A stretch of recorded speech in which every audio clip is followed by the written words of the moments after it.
Осыдан 13 жыл бұрын сіздің бір ауыз сөзіңіз бала қиялына қанат бітіріпті.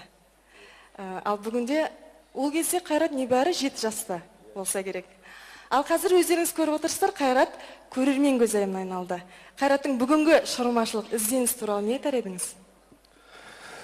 Шынын айтқанда Қайрат менің алдыма келген кезде 7 жасар кішкентай ғана болады, осындай ғана әкесімен келіп, Лұқпан Жолдасовтан менің бір әнімді естіп, соны аға айтайыншы деп алдыма келген еді сол кезде. Ол Мұхтар ағамыздың сөзіне жазылған бір ән еді. Өзім көп ән шығармайын, бір 2-3 әнім бар, сол әнімді біреуін таңдап Қайрат айтқан еді. Содан кейін Қайратты өскенім бірақ көрдім. Танымай қалыппын. Аға баяғыда әніңізді айтқан бір Қайрат деген бала едім ғой деп алдыма келген кезде жағамды ұстадым, шынын айтқанда. Ал енді Қайрат туралы айтатын болсам, Қайрат Аллаға шүкір деп айтайын, жастардың арасында ерекшеленіп, дараланып, эстрада әлемінде өз орнын айшықтап келе жатқан керемет әншілердің бірі ғой деп ойлаймын. Сондықтан да Қайратқа менің айтарым, өнерде өрге жүрсін деген тілек білдірем. Алла тек жар болсын, жақсылық берсін. Бәрекелді, рахмет аға. Асылбек Боранбаев. Рахмет, айтқаныңыз келсін. Асылбек Боранбаев ағамызға тағы да қошемет көрсетіп қоялық.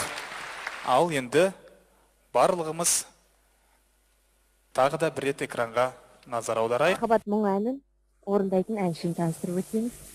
Қайрат деген мінекей біздің кішкентай ғана бүлдіршін баламыз. Негізгі бұл әнді мен 3 жігітке арнап берген едім. Бұл әнді сонда Қайратқа не үшін ұсындыңыз? Қайрат әлі кішкентай ғой, махаббат туралы өлең айтатын жасқа жеткен жоқ. Бұл әнді ең бірінші, жаңа өзім сөзімді айттым ғой, 3 жігітке бердім деп.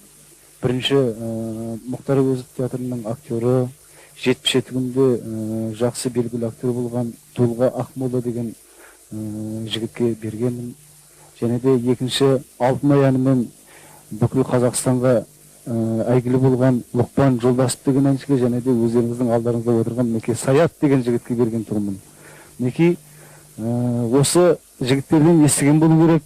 Осы Қайрат деген бауырымыз үйге звондап, аға сіздің әніңізді айтсам қалай қарайсыз дегеннен кейін кішкентай баланың бүлдіршіннің көңілін қайтаруға батылым жетпеді. Осы жігіт Құдай қаласа эстрада жұлдызы болады деген ойдамын. Сондықтан да осы жігітке беріп отырмын. Қайрат, бұл махаббат мұң әні саған несімен ұнады?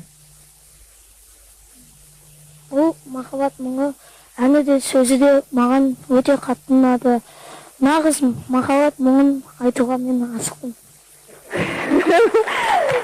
Олай болса, кезекті кішкентай әнші Қайраттың орындауындағы жаңа ән махаббат мұңына береміз. Кәнекей, қарсы алыңыздар.